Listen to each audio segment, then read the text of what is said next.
अस्सलाम वालेकुम फ्रेंड्स। आज का हमारा टॉपिक है ledger the main book of accounts.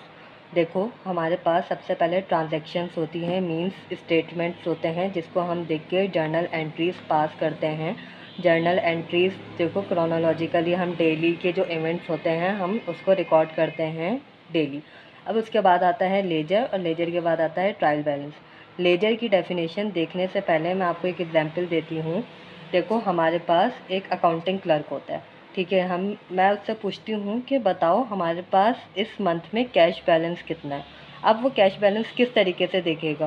क्या वो जर्नल एंट्रीज देखेगा? फिर उसमें देखेगा कि कौन कौन सी एंट्रीज ऐसी हैं जिसमें कैश की ट्रांजैक्शंस हुई हैं, ठीक है। तो ये बहुत ज़्यादा लेबेरियस हो सकता है उसके लिए, मीन्स कि बहुत ज़्यादा टाइम कंज्यूमिंग भी होगा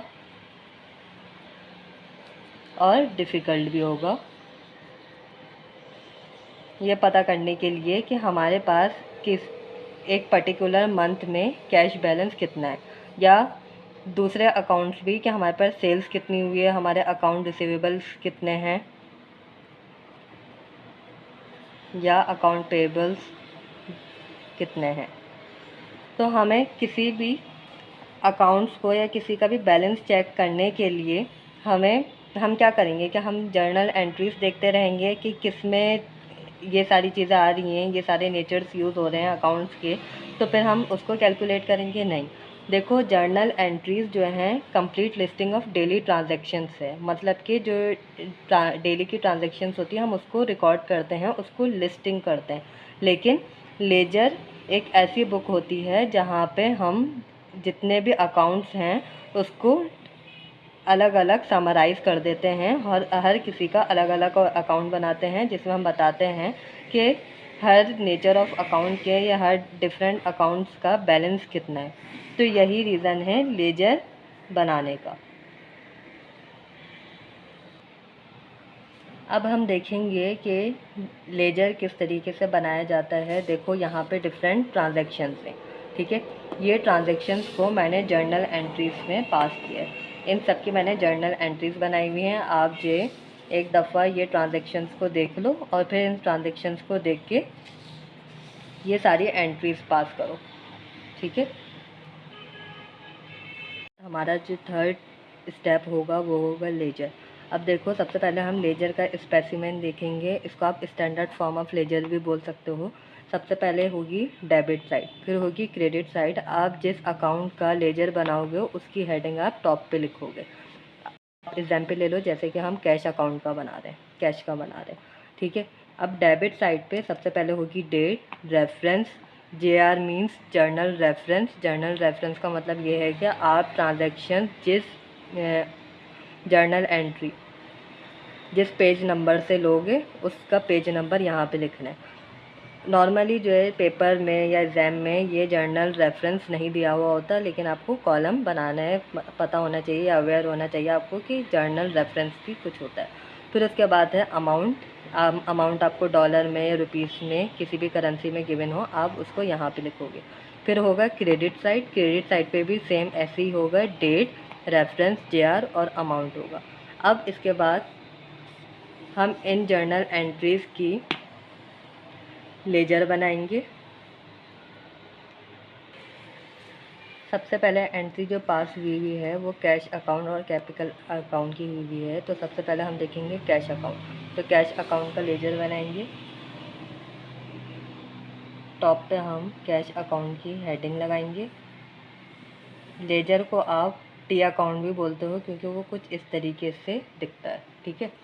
यहाँ पे आपके पास debit side, credit side, date, reference और अमाउंट आ जाएगी। और सेम इसी तरीके से क्रेडिट साइड पे भी डेट, रेफरेंस और अमाउंट आएगी। अब देखो, जो फर्स्ट एंट्री पास हुई है वो 2015 जनवरी 1 को हुई है। तो आप यहाँ पे डेट लिखोगे 2015 जनवरी 1।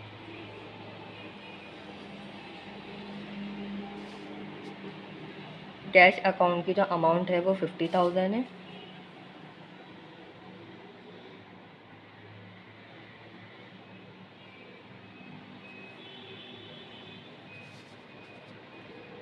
अब देखो रेफरेंस में हम क्या लिखेंगे, कैश अकाउंट का तो लेजर बना रहे हैं, लेकिन उसके अपोजिट में जो अकाउंट लिखा हुआ होगा वो हम रेफरेंस में लिखेंगे। क्यों लिखेंगे? क्योंकि हमें यह बताना है कि क्या रीज़न है जिसकी वजह से कैश अकाउंट डेबिट हुआ है। ठीक है, तो यहाँ पे हम कैपिटल अकाउंट डेबिट कर दिया। फिर उसके बाद हम सेकेंड एंट्री देखेंगे, यहाँ पे कैश अकाउंट क्रेडिट हुआ है 10,000 से।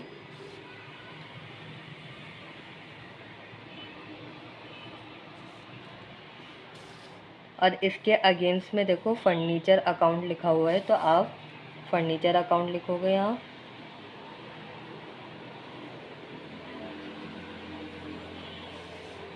और कितनी अमाउंट से क्रेडिट हुआ है? 10,000 से।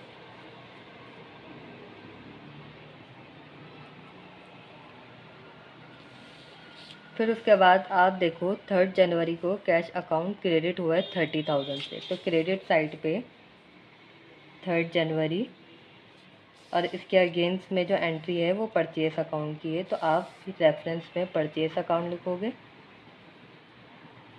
और अमाउंट लिखोगे 30,000। फिर उसके बाद जनवरी 4 को कैश अकाउंट डेबिट हुआ है 40,000 से। कैश अकाउंट नहीं, इसके अगेंस्ट में सेल्स अकाउंट लिखा है, तो आप यहाँ पे सेल्स अकाउंट लिखोगे। Sales account 40,000। फिर उसके बाद कैश अकाउंट क्रेडिट हुआ है और इसके अगेंस्ट में सैलरी अकाउंट लिखा है, तो आप क्रेडिट साइड पे 5,000 लिखोगे और रेफरेंस में सैलरीज अकाउंट लिखोगे। और इसकी डेट है 5 जनवरी। अब आपको नेक्स्ट क्या करना है, ये वाली साइड और ये वाली साइड दोनों को टोटल करना है। जो साइड एक्सीड करेगी उसको आप कम वाले से माइनस कर दोगे। मींस आप देखो यहाँ पे ये 90,000 है और इसको देखो 45,000 है, तो आप क्या करोगे, 90,000 को 45,000 से माइनस करोगे, तो आपके पास जो रिमेनिंग बचेगा, जो साइड कम होगी वहाँ पे आप अमाउंट लिखोगे 45,000। इसका टोटल है 90,000, इसका भी टोटल है 90,000। अब 90,000 हो गया क्योंकि आपने यहाँ पे लिखा है। अब देखो जो रिमेनिंग अमाउंट हो गया आप उसको बोलते हो कैरीड डाउन, या आप इसको कैरीड डाउन बैलेंस बोलोगे। इस कैरीड डाउन बैलेंस को आप क्लोजिंग बैलेंस भी बोल सकते हो। मींस के जब मंथ के आखिर में जो भी अमाउंट बचती है, रिमेनिंग रहती है, मतलब आपने यूज़ नहीं की, ये आपके लिए क्लोजिंग बैलेंस है। अब इसी को आप नेक्स्ट मंथ के लिए यूज़ करोगे, यह आपके लिए ओपनिंग बैलेंस होगा। BD का मतलब होता है ब्रॉड डाउन। ब्रॉड डाउन मतलब ओपनिंग बैलेंस 45,000।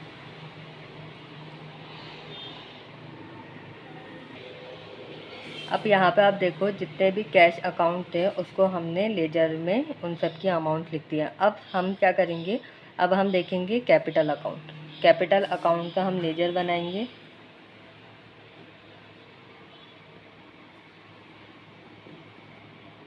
अब मैं यहाँ पे डेट, रेफरेंस, अमाउंट की हेडिंग नहीं लगा रही, लेकिन आप जब भी बनाओगे तो आप इन सब की हेडिंग ज़रूर लिखना। अब देखो सेम इसी तरीके से debit side, credit side.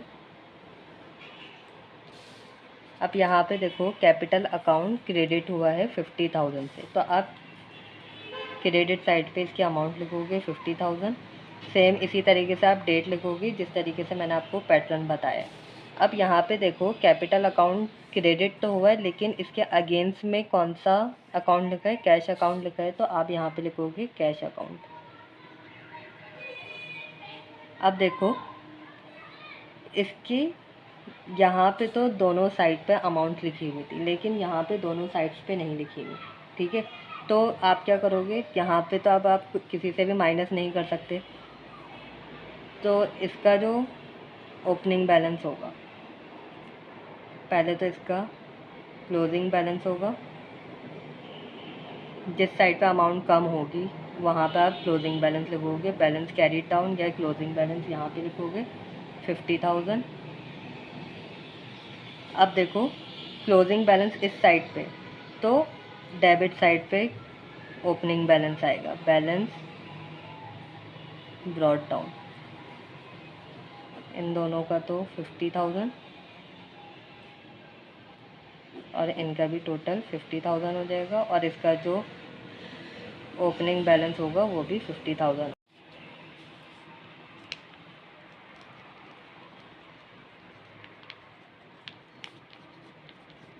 Furniture account का लेजर बनाएंगे। Debit credit side, furniture debit हुआ है 10,000 से, और इसके अगेंस्ट जो एंट्री लिखी है वो कैश अकाउंट की लिखी है, तो आप यहाँ पे लिखोगे कैश अकाउंट। अब आप बाकी देखो कहीं पे भी फर्नीचर अकाउंट की एंट्री पास नहीं हुई हुई, तो इसकी सिर्फ एक ही एंट्री बनेगी। अब यहाँ पे भी देखो, यहाँ पे सिर्फ एक ही एंट्री है, तो अब आप यहाँ इस साइड पे तो किसी से भी माइनस नहीं कर सकते, तो इसका जो क्लोजिंग बैलेंस होगा brought down balance carried down balance 10,000। अब कैरीड डाउन बैलेंस या क्लोजिंग बैलेंस इस साइड पे, तो इसका जो ब्रॉट डाउन या ओपनिंग बैलेंस होगा वो इस साइड पे होगा 10,000। फिर उसके बाद नेक्स्ट एंट्री जो बनेगी वो परचेज अकाउंट की बनेगी।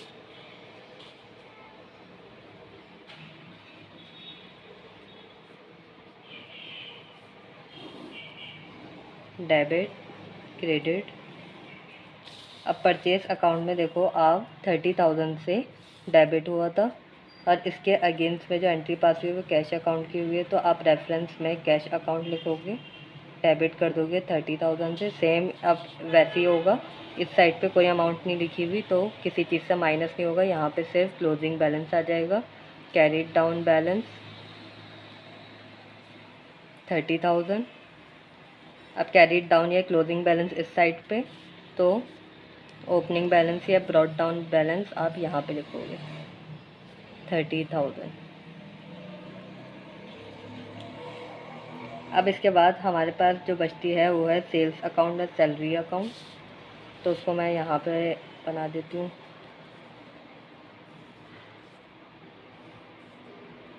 Salary account, debit credit, salary account debit हुआ है 5,000 से, और इसके अगेंस्ट में कैश अकाउंट लिखा है। इसका क्लोजिंग बैलेंस होगा 5,000, और इसका ओपनिंग बैलेंस भी होगा 5,000। एक रिमेनिंग रह गई है सेल्स अकाउंट की।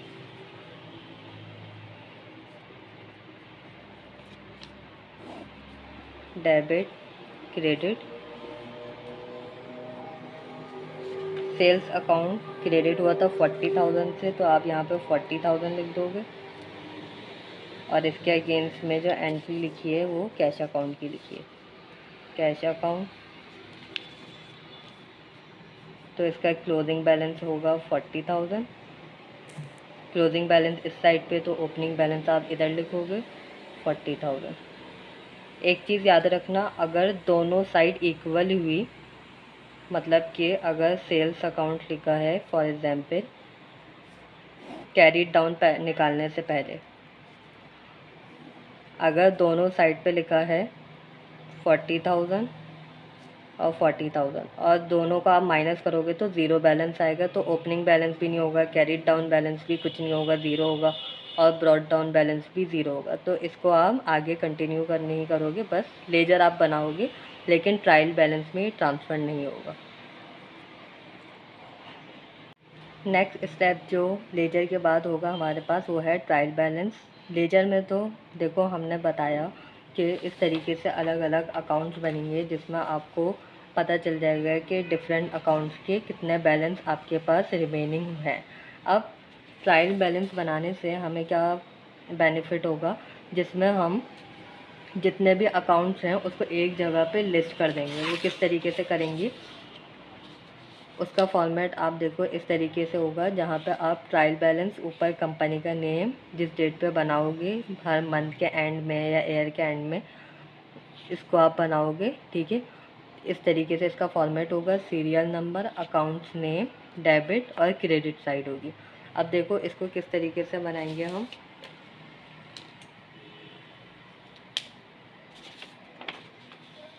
लेजर की हेल्प से इसको बनाएंगे।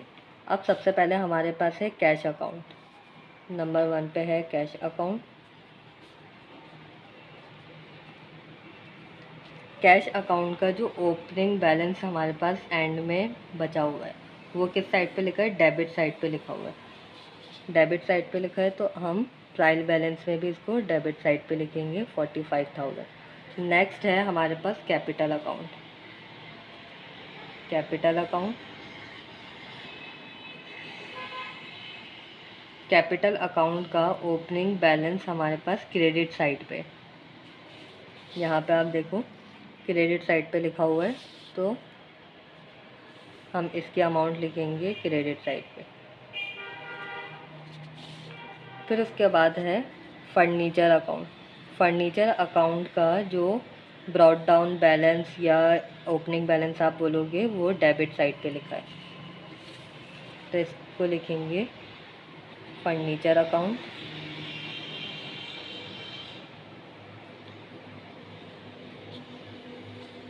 $10,000। फिर उसके बाद है परचेस अकाउंट। परचेस अकाउंट का जो ब्रॉड डाउन या ओपनिंग बैलेंस है वो 30,000 है और डेबिट साइड पे लिखा हुआ है।